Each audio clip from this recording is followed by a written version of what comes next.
أما بعد فأعوذ بالله من الشيطان الرجيم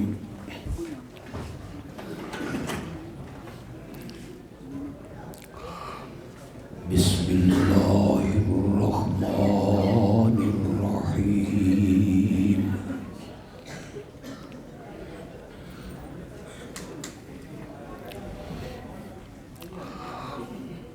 إن الله وملائكته يصلون على النبي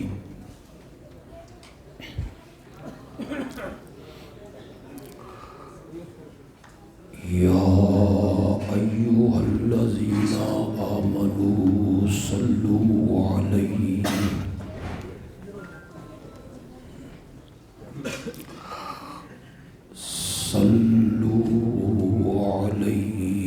وسلموا تسليما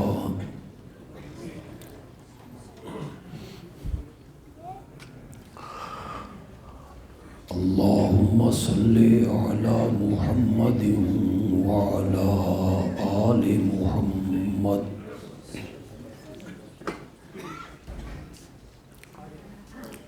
كما صليت على إبراهيم وعلى آل إبراهيم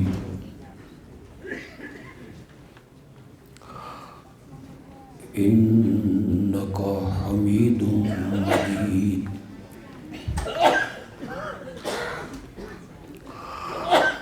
اللهم بارك على محمد وعلى آل محمد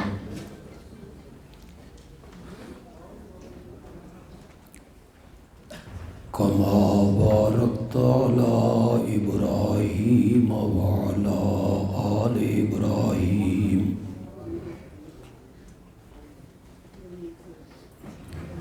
إنك حميد مجيد. اس کا آواز کھولیں یار.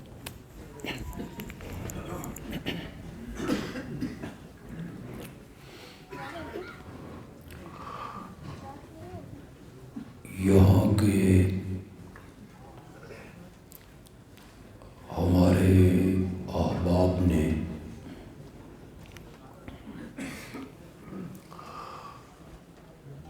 آج کی اس کانفرنس کا اور اس پروگرام کا جو عنوان رکھا ہے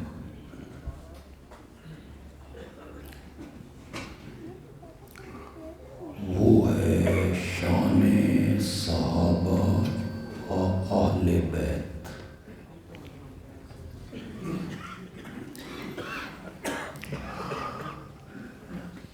میرے رب نے مجھے توفیق بخشی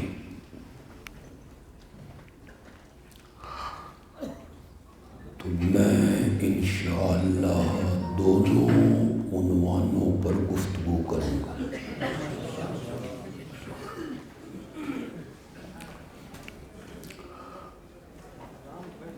لیکن سب سے پہلے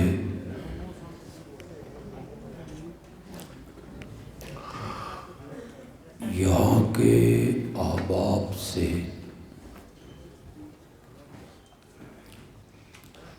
جنہوں نے یہ عنوان تجویز کیا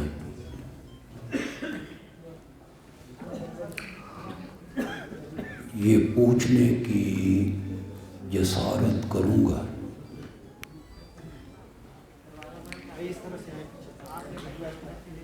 کہ انہوں نے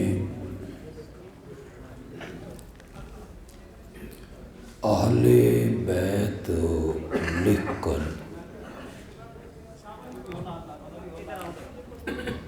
اس سے کون سی شخصیات مراد لی.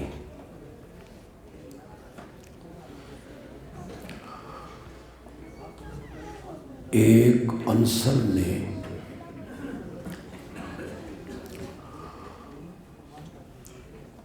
اتنا پروپیگنڈا کیا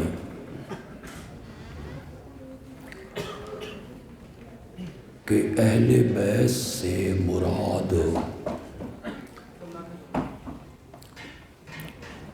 صرف 4 شخصیات ہیں۔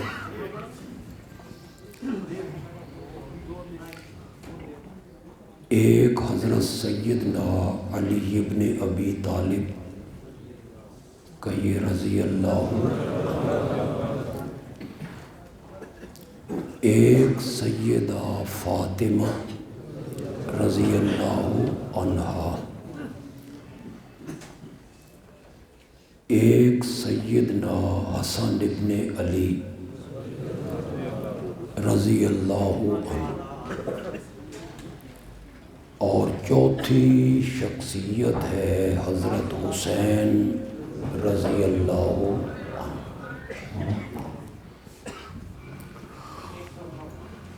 یہ پروپیگنڈا اتنے زور شور سے کیا گیا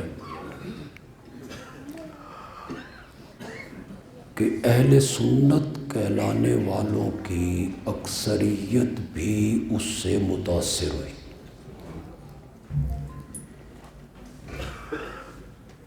جب بھی ہمارے سامنے اہل بیت کا نام آئے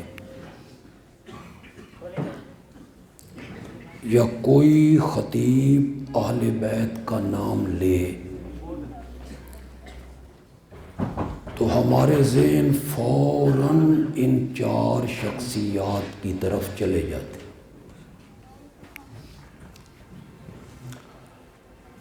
جبکہ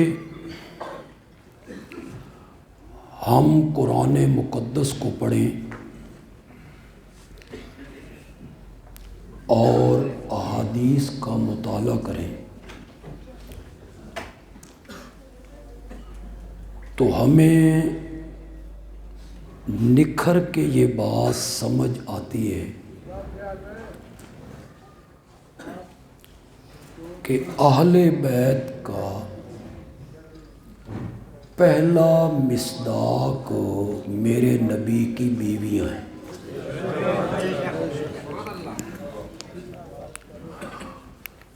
عام میں ہر طبقے کے لوگ ہوں گے، ماننا نہ ماننا آپ کے اختیار میں۔ ہمارا کام ہے حقیقت سے آگاہ کرنا۔ اس کو تھوڑا سا پرے کریں، پرے کر، بس۔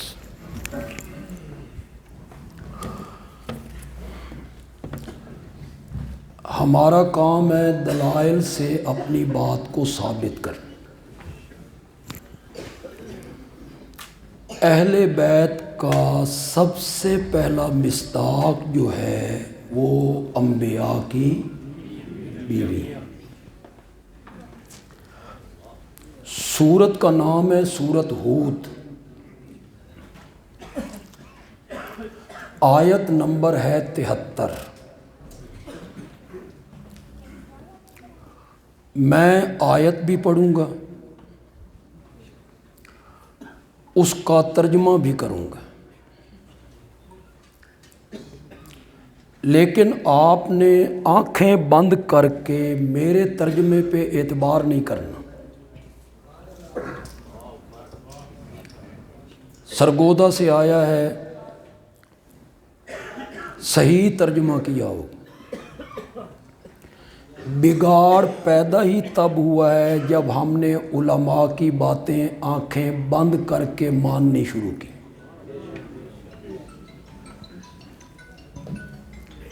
ہم نے ان سے دلیل کا مطالبہ نہیں کیا۔ مولانا ایسی بات کیوں؟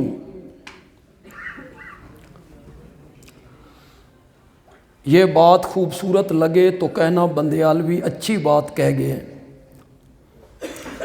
کسی کی بات بغیر کیوں کیے نہیں ماننی،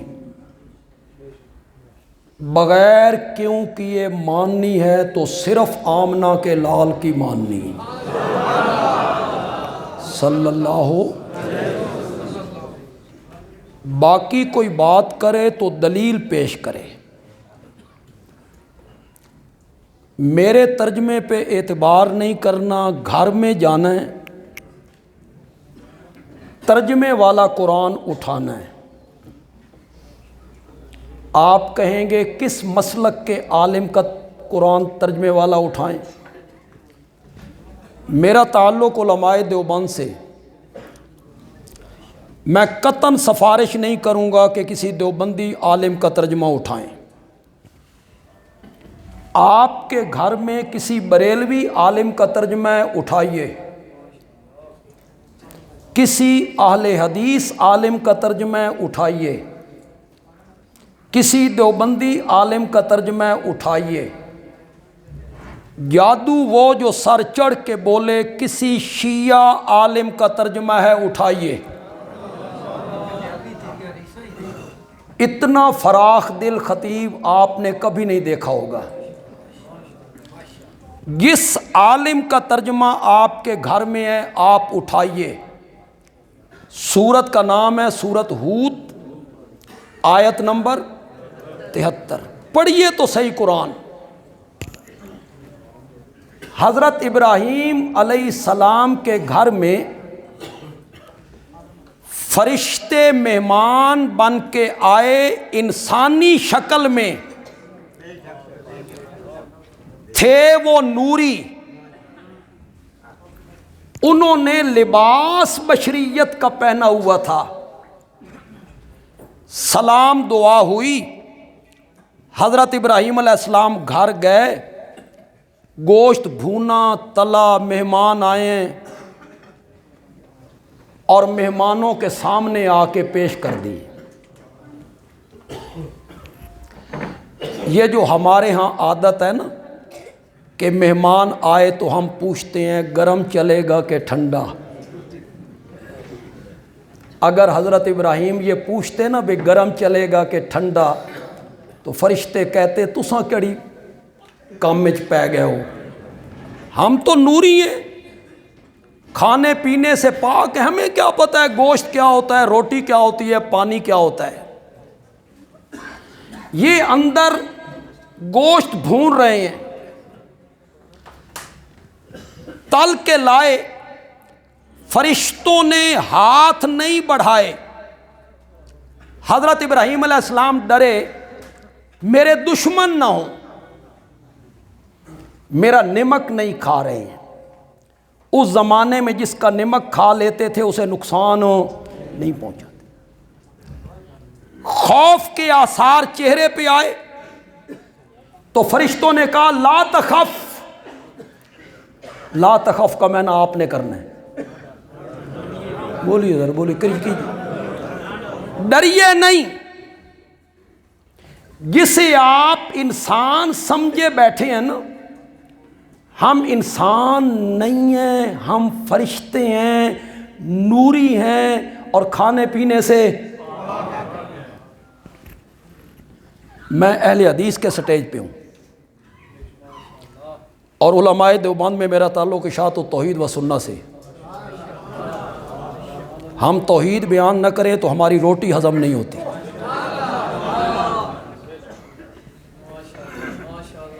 وہ جو مہمان باہر بیٹھا تھا وہ جبریل امین ہے،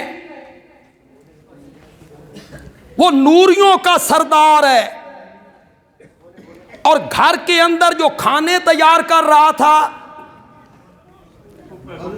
وہ کون ہے؟ صرف پیغمبر ہے، جد الانبیاء ہے۔ اس کی اولاد میں اللہ نے 4000 پیغمبر بھیجے تھے۔ اگر میں حضرت ابراہیم علیہ السلام کی عظمت کا اور سیرت کا تعارف ایک لائن میں کرا دوں تو کہنا بندیالوی نے پوری سیرت کو ایک لائن میں بند کر دیا ہے۔ آپ سمجھیں گے، پسند آیا جملہ تو سبحان اللہ کہیں گے۔ حضرت ابراہیم وہ شخصیت ہے کہ جب خود بیٹا تھا نا تو رب کی رضا کے لیے باپ کو چھوڑ دیا، اور جب خود باپ بنا نا تو رب کی رضا کے لیے اکلوتے بیٹے کی گردن پہ چھری رکھ دی تھی اس نے۔ معمولی آدمی، معمولی آدمی، قرآن اس کی تعریفیں کرتا ہے، ان ابراہیم کان امۃ قانتا للہ حنیفا ولم یک من المشرکین۔ اسے قرآن حنیف کہتا ہے، مسلم کہتا ہے۔ اندر وہ کھانا تیار کر رہا ہے، باہر نوریوں کا سردار بیٹھا ہوا ہے، باہر بیٹھے ہوئے نوریوں کے سردار کو پتہ کوئی نہیں اندر ابراہیم کیا کر رہے ہیں، اور اندر کھانا تیار کرنے والے ابراہیم کو پتہ نہیں کہ جو ایک دیوار سے باہر بیٹھا ہوا ہے یہ کون ہے بھی زندہ، فوت بھی نہیں ہوئے، اسے پتہ نہیں باہر والے کون ہیں، اور باہر والے کو پتہ نہیں اندر کیا ہو رہا ہے۔ تو کہتا ہے ہر چیز کو جانتے ہیں، انہیں تو صرف ایک چیز کا پتہ نہ چل سکا، معلوم ہوا علم غیب خاصہ فرشتوں اور نبیوں کا نہیں ہے، عرش والے کا ہے۔ عالم الغیب کون ہے؟ اللہ۔ ہم تو قرآن کے طالب علم ہیں یار۔ میں نے قرآن کی تفسیر پڑھی تھی حضرت شیخ القرآن مولانا غلام اللہ خان سے رحمۃ اللہ علیہ۔ ایک اور مسئلہ بھی یہاں بیان کرنا چاہتا ہوں، لیکن آپ سارے موحد لوگ ہیں، میں بات شروع کروں آپ کو سمجھ آ جانی چاہیے بھئی میں آکھنا کی چند، اور ساری بات میں نے مکمل کی، پھر آپ کو سمجھ آئی تو وہ کیا فائدہ ہو، درمیان میں آپ کو پتہ چل جائے میں کیا کہنا چاہتا ہوں۔ جس کی اصلیت نور ہونا، جس کی حقیقت نور ہو، وہ انسانی لباس پہن کے آئے نا پھر بھی کھاتا پیتا نہیں۔ پتہ نہیں سمجھو کہ نہیں سمجھو۔ جس کی حقیقت نور ہونا وہ انسانی لباس پہن کے آ جائے نا پھر بھی کھاتا پیتا نہیں۔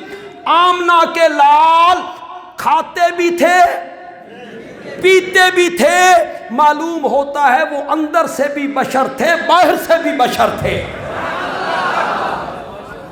اگر ان کی حقیقت نور ہوتی اور بشری لباس پہنا ہوتا تو جس طرح ان فرشتوں نے نہیں کھایا تھا، میرے آقا بھی کھاتے پیتے نہ۔ آپ کس چکر میں پڑ گئے ہیں؟ ہم تو فرشتے ہیں، تیرے رب کا پیغام لائے ہیں، تجھے بیٹے کی خوشخبری دینا چاہتے۔ حضرت ابراہیم علیہ السلام کی بیوی کا نام ہے سارہ، یہ پہلے پردے میں تھی، بغیر محرم میں، جب پتہ چلا کہ یہ انسان نہیں تو وہ بھی سامنے آ گئی۔ اب حضرت ابراہیم کی اولاد کوئی نہیں، یہ ذہن میں رکھیے گا، نہ بیٹی نہ بیٹا، کوئی بھی نہیں ہے، صرف اللہ کے نبی ہیں، ان کی بیوی ہے، بیوی کا نام کیا ہے؟ سارہ۔ جب انہوں نے بشارت دی نا بیٹے کی تو سارہ کی عمر ہے 99 سال،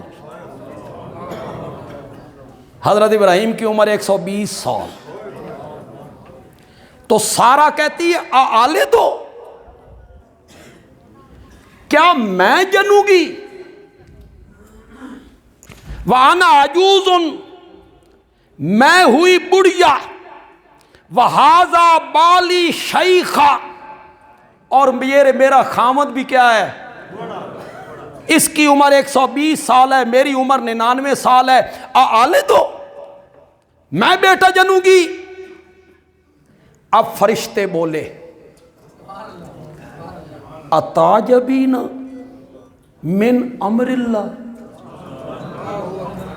آپ وہ حضرت ابراہیم کو خطاب کر رہے ہیں کہ سارا کو؟ یہ تاجبین مذکر کا صیغہ ہے. سارا سامنے ہے، سارا کو خطاب کر رہے ہیں. اتاجبین من امر اللہ، اللہ کے حکم پہ تعجب کرتی ہو. اتاجبین من،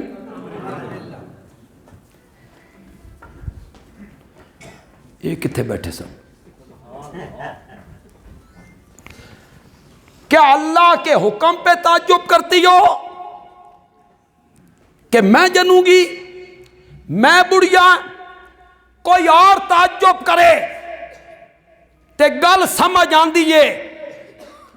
اس گھرانے کا بندہ تعجب کرے جس گھرانے نے یہ دیکھا ہو کہ جلتی ہوئی آگ بھی گلزار بن جایا کرتی ہے. وہ گھرانہ تعجب کر رہا ہے. تمہارے گھر میں تو انہونی ہونی ہوتی رہتی ہے، تمہارے گھر میں تو ناممکن ممکن ہوتا رہتا ہے، تم تو معجزے دیکھتے رہتے ہو، تم تعجب کر رہے ہو.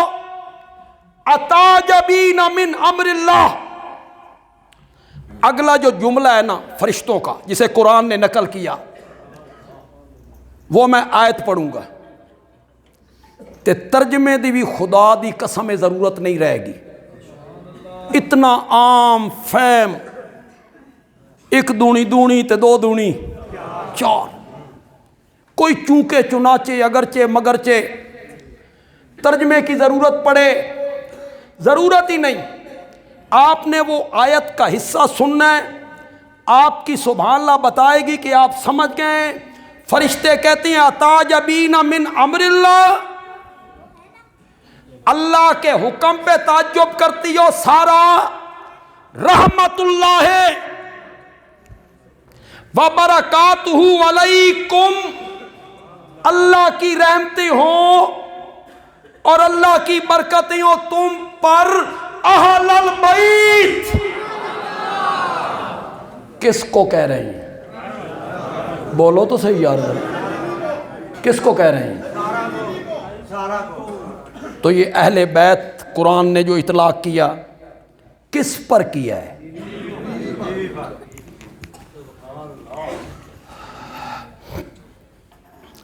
اتعجبین من امر اللہ رحمت اللہ وبرکاتہ علیکم اہل البیت.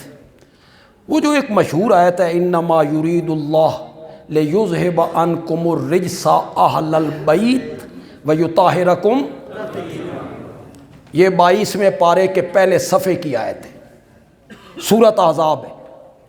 میں پڑھے لکھے طبقے کے سامنے ہاتھ باندھ کے گزارش کروں، خدا کے لیے گھروں میں جائیے، 22واں پارہ کھولیے، 21ویں پارے کی آخری 2 آیتیں پڑھیے، پھر 22ویں پارے کی پہلی آیتیں پڑھیے، اور جس آیت کا یہ حصہ ہے انما یرید اللہ، اس آیت کو پڑھیے. جس عالم کا ترجمہ آپ کے گھر میں اٹھائیے پڑھیے. 21ویں پارے کی آخری 2 آیتیں میں پڑھ رہا ہوں. یا ایھا النبی قل لازواجک، کس کو خطاب ہو رہا ہے؟ بولو تو صحیح یار. یا ایھا النبی قل لازواجک، آخری آیت پہ آ جائیے. یا نساء النبی، کس کو خطاب ہو رہا ہے؟ او میرے نبی کی بیویوں. 22ویں پارے پہ چلے جائیے. وَمَن يَقْنُتْ مِنْكُنَّ، یہ کنہ ضمیر کیا ہے؟ مذکر ہے کہ مؤنث ہے؟ کس کو خطاب ہو رہا ہے؟ بیویوں کو. 22ویں پارے کی پہلی آیت، مخاطب کون ہے؟ میرے نبی کی بیویاں. 22ویں پارے کی دوسری آیت، یا نساء النبی لستن کاحد من النساء. پتہ نہیں ہمارے خطیبوں کو کیا ہوا کہ لوگوں کو یہ آیتیں پڑھ کے نہیں سناتے. اللہ کہتے ہیں اے میرے نبی کی بیویوں، لستن کاحد من النساء، دنیا کی کوئی عورت تمہارے ہم پلہ نہیں ہو سکتی ہے۔ لستن کاحد من النساء، خطاب کس کو ہو رہا ہے؟ وَقَرْنَ فِي بُيُوتِكُنَّ، کس کو خطاب ہو رہا ہے؟ بیویوں کو۔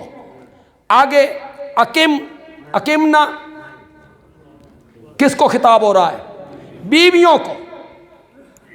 اسی آیت کے آخر میں کہا گیا انما یرید اللہ لیذہب عنکم الرجس اہل البیت ویطہرکم تطہیرا۔ اس آیت کو ختم کیا جس میں اہل بیت کا ذکر ہے، اس سے اگلی آیت میں کہا وَاذْكُرْنَ مَا يُتْلَى فِي بُيُوتِكُنَّ۔ پھر کس کو خطاب ہو رہا ہے؟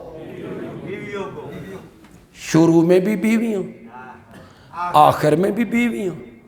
تو اس آیت کے حصے میں تذکرہ کس کا ہونا تھا؟ قرآن کی فصاحت کو نہیں مانتے ہو؟ قرآن کی بلاغت کو نہیں مانتے ہو؟ یہ کیا طریقہ ہوا کہ پہلے بھی بیویوں کو خطاب، بعد میں بیویوں کو خطاب، آیت کے اس حصے میں کسی اور کو خطاب کر دیا؟ میں ایک اشکال کا جواب دینا چاہتا ہوں، اہل علم یہاں موجود ہیں، علماء موجود ہیں۔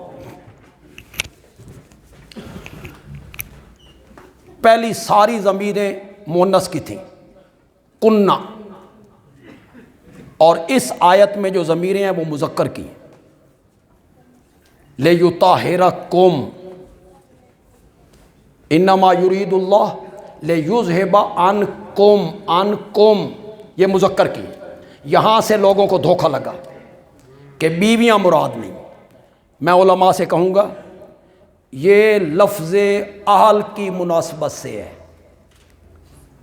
قوم ضمیر جو ہے مذکر کی، یہ کس لفظ کی وجہ سے؟ اہل۔ اہل کیا ہے؟ مذکر ہے، اہل مذکر ہے، اس نسبت سے قوم ضمیر استعمال ہوئی۔ میں اس کی ایک مثال پیش کر دیتا ہوں۔ حضرت موسیٰ علیہ السلام آ رہے ہیں، آگ دیکھی، بال بچے ساتھ ہیں، سورۃ طٰہٰ پڑھیے جا کے گھروں میں۔ حضرت موسیٰ علیہ السلام اپنی بیوی سے کہتے ہیں اذ قال لأہلہ، اذ قال لأہلہ امکثوا، مذکر کا صیغہ ہے، کس وجہ سے؟ اہل کی وجہ سے۔ امکثوا انی آنست نارا لعلی آتیکم، مذکر کی ضمیر ہے، کس نسبت سے؟ اہل کی نسبت سے۔ ورنہ حضرت موسیٰ نے خطاب اپنی بیوی سے کیا تھا، اذ قال لأہلہ، جب انہوں نے اپنی بیوی سے کہا تم یہاں ٹھہرو، مجھے کیا نظر آ رہی ہے؟ یہ بڑا تفصیل طلب موضوع، اگر میں سمجھانے میں کامیاب ہوا ہوں تو ثابت ہوا کہ اہل بیت کا پہلا مصداق جو ہے وہ کون ہے؟ زور سے بولو یار۔ حدیث پیش کر دوں؟ حدیث پیش کر دیتا ہوں، بخاری اٹھائیے، ابو داؤد اٹھائیے۔ میرے پیارے پیغمبر نے نکاح کیا حضرت زینب بنت جاش سے رضی اللہ تعالیٰ عنہ، ان کے ہاں رات گزاری۔ صبح کے ٹائم حضرت عائشہ کے گھر گئے۔ سنیے گا ذرا، میرے آقا حضرت زینب کے حجرے سے نکل کے حضرت سیدہ عائشہ کے گھر گئے اور دروازے پہ کھڑے ہو کے کہا السلام علیکم اہل البیت۔ اندر کون تھی؟ حضرت عائشہ، ان کے بچے تھے، حضرت عائشہ کا تو بچہ ہی کوئی نہیں، نہ بیٹا ہے نہ بیٹی ہے، اکیلی تھی۔ اور میرے نبی جب سلام کر رہے ہیں تو کہتے ہیں السلام علیکم اہل یہاں بھی قوم ضمیر آئی ہے، اہل کی نسبت سے۔ آپ نے اپنی بیوی کو سلام کیا السلام علیکم اہل البیت۔ آگے حضرت عائشہ نے کہا، جو عام علماء بیٹھے ہیں وہ تو ذرا عربی کی تھوڑی سی لذت لیا کریں یار، ترجمے کرنے میں تو مزہ نہیں رہتا۔ آگے سے حضرت عائشہ نے کہا کیف وجدت اہلک، آپ نے اپنی نئی بیوی کو کیسا پایا؟ شادی گزار کے آئے تھے نا حضرت زینب بنت جاش سے، تو حضرت عائشہ کہتی ہے کیف وجدت اہلک، تو حضرت عائشہ نے آل کا لفظ کس پہ بولا تھا؟ حضرت زینب پر، بیوی پر۔ پھر میرے نبی ہر بیوی کے حجرے میں گئے، حضرت عائشہ کے بعد ہر بیوی کے حجرے میں گئے، حدیث کی کتابیں اٹھائیے، اور ہر حجرے کے دروازے پر کھڑے ہو کر میرے نبی نے کہا السلام علیکم اہل البیت۔ میں نے قرآن کی 2 آیتوں سے اور آقا کے فرمان سے اور حضرت عائشہ کے قول سے یہ ثابت کیا کہ اہل بیت کا پہلا مصداق جو ہے وہ کون ہے؟ اور سے بولو۔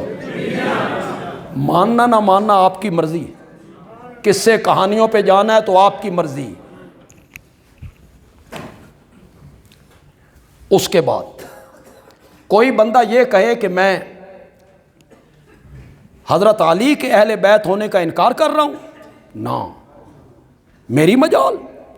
میں حضرت سیدہ فاطمہ کے اہل بیت ہونے کا انکار کر رہا ہوں، میری مجال۔ میں حسنین کریمین کے اہل بیت ہونے کا انکار کر رہا ہوں، میری مجال نہیں۔ پہلا مصداق اہل بیت کا بیویاں ہیں، اس کے بعد میرے نبی کی ساری بیٹیاں اہل بیت، میرے نبی کے سارے نواسے، غور سے بولو یار۔ تم نے 4 آدمیوں میں اہل بیت کو بند کیا تو تم اہل بیت کے محب بن گئے۔ میں اہل بیت کا مضمون جو ہے عنوان وہ وسیع کر رہا ہوں۔ میرے نبی کے صرف 2 نواسے اہل بیت نہیں، میرے نبی کی نواسیاں بھی اہل بیت ہیں۔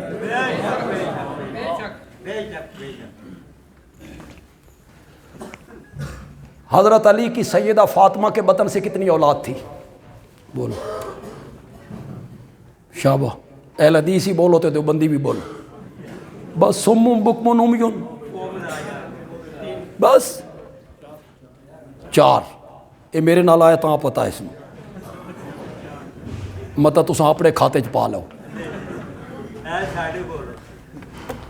ہاں، حسنین کریمین کی 2 بڑی بہنیں ہیں جی، سیدہ فاطمہ کے بطن سے بڑی کا نام ہے زینب اور اس سے چھوٹی کا نام ہے ام کلثوم۔ یہ بڑی ہیں۔ حدیث میں آتا ہے حضرت فاطمہ رضی اللہ تعالیٰ عنہ اپنے بابا کے گھر آئیں، حضرت زینب کو انگلی سے لگایا، ام کلثوم کو دوسری انگلی سے لگایا، حسنین کریمین کو کاندھے پہ بٹھایا۔ معلوم ہوتا ہے وہ بڑی تھیں، پاؤں پہ چلتی تھیں، یہ چھوٹے تھے، انہیں کندھوں پہ اٹھایا۔ یہ حسنین کریمین کی بڑی بہنیں ہیں میرے بھائی، سیدہ فاطمہ کے بطن سے ہیں، حضرت علی رضی اللہ تعالیٰ عنہ کی بیٹیاں ہیں، حضرت علی کی بیٹیاں ہیں۔ ثانوی سمجھاؤ، یہ 2 بیٹیاں اہل بیت کیوں نہیں؟ ہمیں بتاؤ، انہیں کیوں خارج کیا تم نے اہل بیت سے؟ ہم کہتے ہیں میرے نبی کی ساری بیٹیاں اہل بیت، میرے نبی کے سارے نواسے اہل بیت، میرے نبی کی ساری نواسیاں اہل بیت۔ نعرہ تکبیر، عظمت صحابہ، شان صحابہ۔ السلام علیکم، کیسے؟ پیچھے کرو، پیچھے کرو۔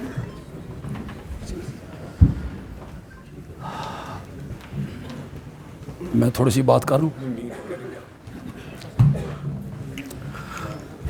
ڈاکٹر صاحب تشریف لے آئیں۔ یقیناً پاکستان میں بہت لوگ اتحاد امت کے داعی ہیں، لیکن حقیقی معنوں میں اگر کوئی اتحاد امت کا داعی اس وقت ہے تو وہ ڈاکٹر صاحب، جو اتحاد امت کی دعوت لے کر نکلے۔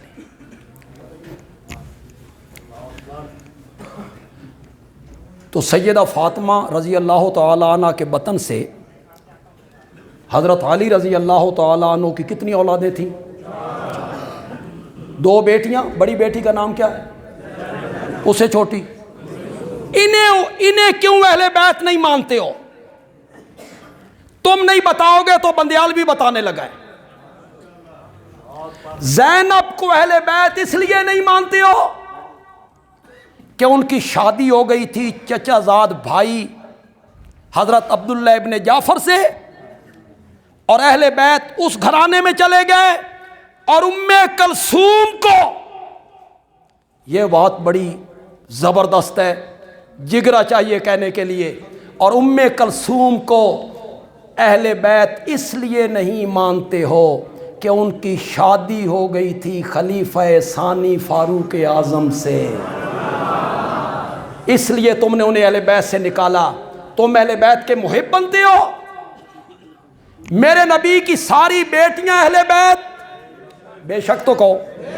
میرے نبی کے سارے نواسے اہل بیت، حضرت زینب کی اولاد بھی اہل بیت. میرے نبی کا ایک نواسا ہے علی الزینبی، حضرت زینب کا بیٹا ہے.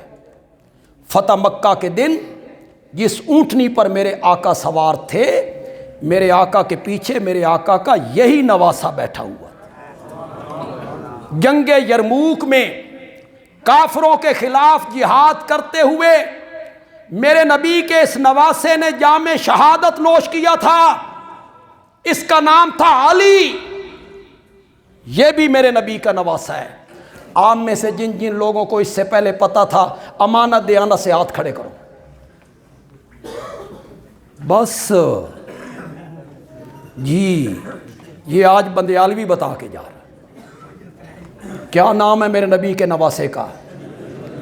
کس کا بیٹا ہے؟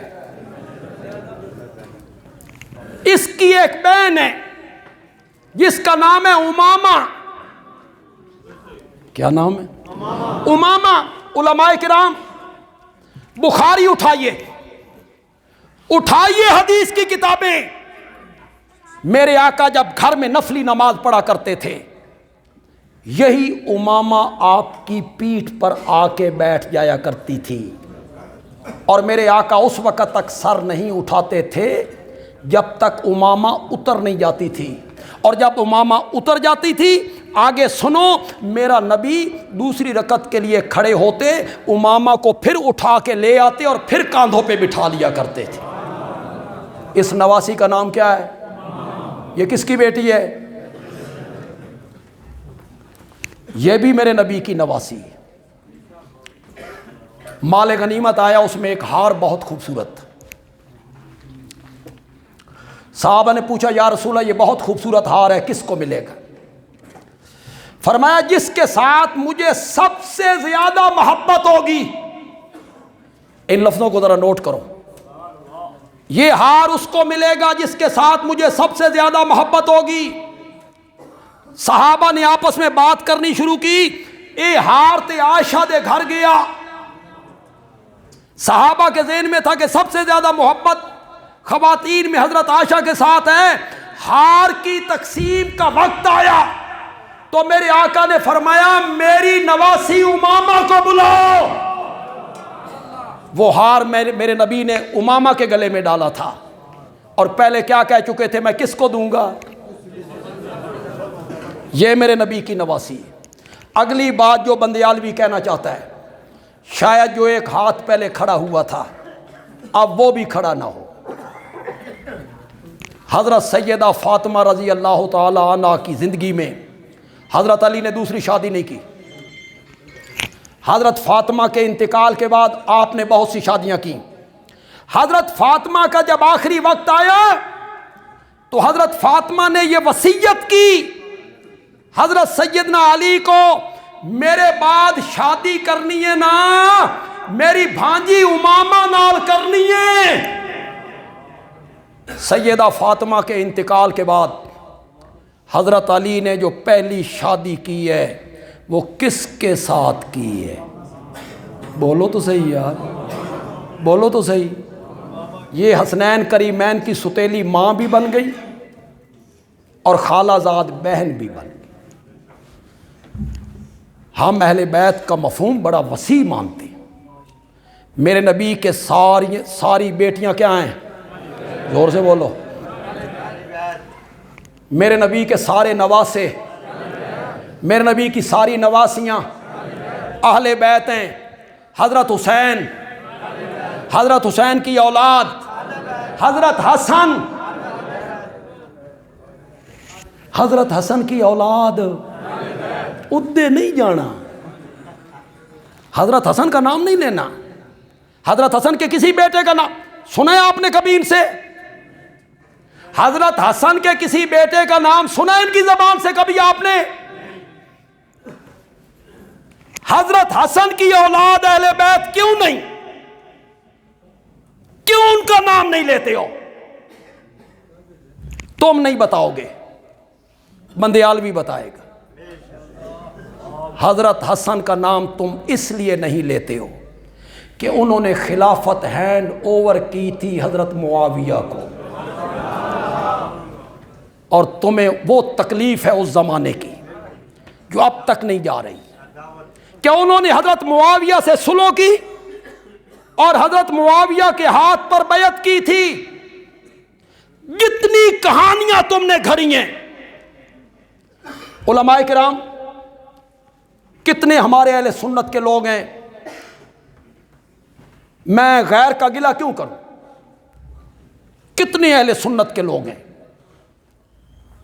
جو کہتے ہیں امیر معاویہ باغی تھا، طاغی تھا، حضرت علی کے خلاف لشکر لے کے آیا، حضرت علی کی بیعت نہیں کی۔ یہی الزام ہے نا بھائی، کوئی اور الزام دیتے کدو، یہی الزام ہے، بار بار اگلے ہوئے لقمے پھر چباتے رہتے ہو۔ باغی تھا، طاغی تھا، لشکر لے کے آیا، بیعت نہیں کی، یہی الزام ہے نا۔ بندیالوی کا ایک جملہ تیرے سارے الزامات کو ختم کر دے گا۔ بندیالوی کہتا ہے حسنین کریمین نے،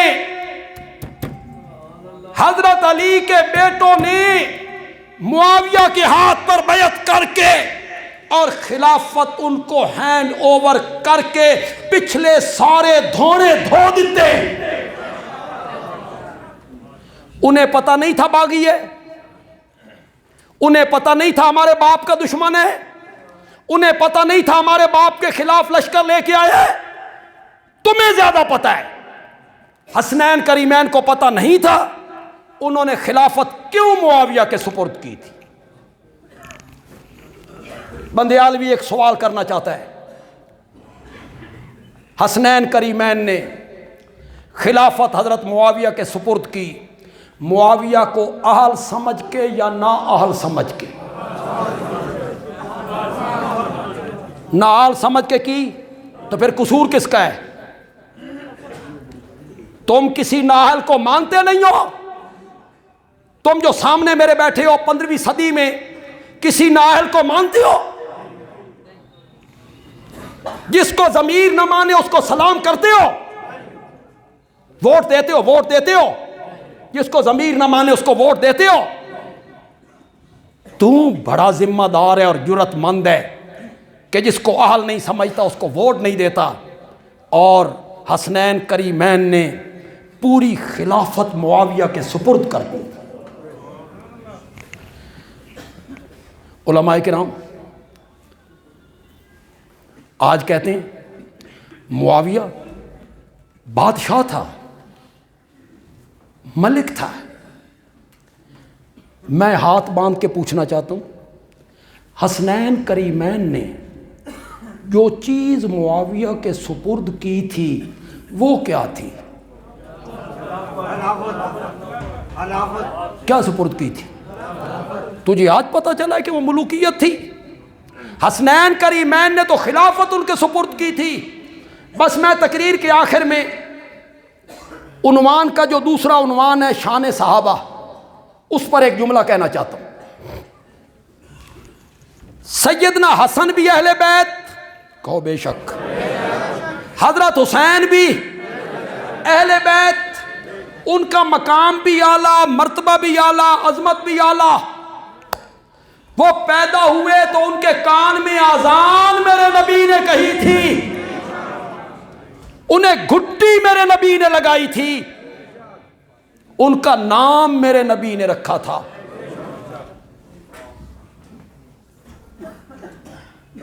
حضرت حسین رضی اللہ تعالیٰ عنہ کے پیٹ میں دنیا کی جو پہلی غذا پہنچی تھی وہ میرے آقا کا لعاب مبارک تھا. حضرت حسین کی زبان اپنے منہ میں لے کر میرے آقا اس طرح چوستے تھے جس طرح عرب کے لوگ کھجور کی گٹھلی چوسا کرتے. کاندھے پہ بٹھایا، محبت کی، گھٹی میرے نبی نے لگائی، بے شک تو کہتے جاؤ، کان میں اذان میرے نبی نے کہی، نام میرے نبی نے رکھا، زبان کو چوسا، کاندھے پہ بٹھایا. بندیالوی کہتا ہے یہ ساری فضیلتیں اور یہ ساری عظمتیں ثانوی درجے کی ہیں. ثانوی سمجھتے؟ دوسرا درجہ. یہ ساری عظمتیں حسنین کریمین کی ثانوی درجے کی ہیں، دوسرے درجے کی ہیں. گھٹی لگائی، اذان دی، نام رکھا، کاندھے پہ سوار کیا، یہ سب عظمتیں دوسرے درجے کی ہیں. حسنین کریمین کی پہلی عظمت یہ ہے کہ وہ میرے محمد کے صحابی ہیں. اصل عظمت یہ ہے. حسنین کریمین کی اصل عظمت کیا ہے؟ علماء بیٹھے، گھٹی تو میرے نبی نے اور صحابہ کو بھی لگائی تھی. حضرت عبداللہ ابن زبیر کو گھٹی کسے لگائی تھی؟ میرے نبی نے لگائی تھی. لوگ اپنے بچوں کو اٹھا کے لاتے، میرے نبی گھٹی لگا دیا کرتے تھے. اصل عظمت حضرت حسین کی کیا ہے؟ اصل عظمت حضرت حسن کی کیا ہے؟ کہ وہ میرے نبی کے کیا ہے؟ یہی ایک عظمت ہے کہ بعد میں آنے والی پوری امت مل کر ایک دوسرے کے اوپر تلے کھڑے ہوتے چلے جائیں. کعبہ کے رب کی قسم ہے، حضرت حسین کے قدموں کے تلووں کو بھی ہاتھ نہیں لگا سکتے. کس نسبت سے؟ زور سے بولو کہ وہ میرے نبی کا کیا ہے؟ صحابی ہے. یہ بعد میں آنے والی امت سے مراد کون ہے؟ میں؟ آپ؟ بعد میں آنے والی امت سے میری مراد ہے تابعین، جنہوں نے صحابہ کو دیکھا، تبع تابعین جنہوں نے تابعین کو دیکھا. بعد میں آنے والی امت سے میری مراد ہے ائمہ مجتہدین. بعد میں آنے والی امت سے میری مراد ہے امام بخاری، مسلم، ترمذی، ابن ماجہ، نسائی، ابو داؤد. بعد میں آنے والی امت سے میری مراد ہے ابن اسیر، ابن جریر، ابن کثیر. بعد میں آنے والی امت سے میری مراد ہے مفسرین، محدثین، فقہاء، علماء، اتقیاء، شہداء، شیخ عبد القادر جیلانی، با یزید بستامی، معین الدین چشتی، علی حجویری. یہ سارے لوگ ایک دوسرے کے اوپر تلے کھڑے ہوتے چلے جائیں، حضرت حسین کے قدموں کو بھی ہاتھ نہیں لگا سکتے. کس نسبت سے؟ کہ وہ میرے نبی کے کیا ہیں؟ صحابی ہیں، اور سارے صحابی جنتی ہیں. بولو سارے. بس آخر میں ایک جملہ کہوں گا اور شاید آپ میری تقریر کو پھر کل یاد رکھیں یا اگلے سال تک یاد رکھیں.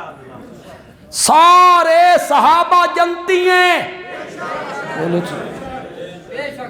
کلن وعد اللہ الحسنی. فتح مکہ سے پہلے ایمان لائیں یا فتح مکہ کے بعد ایمان لائیں، جنت کا وعدہ میں نے سب سے کر لیا ہے.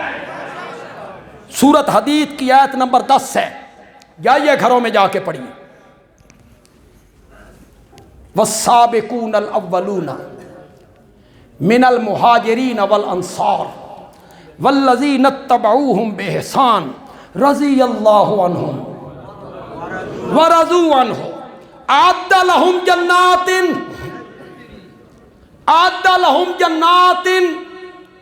تجری تحتہا الانہار۔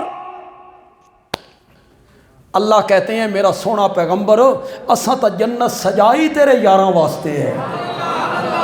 اعد لہم جنات تجری تحتہا الانہار، سارے صحابہ جنتی ہیں، زور سے بولو، سارے صحابہ جنتی ہیں، اور سارے صحابہ نے ابو بکر کے ہاتھ پر بیعت کی تھی۔ ابو بکر جنتیوں کا امام ہے۔ ابو بکر کس کا امام ہے؟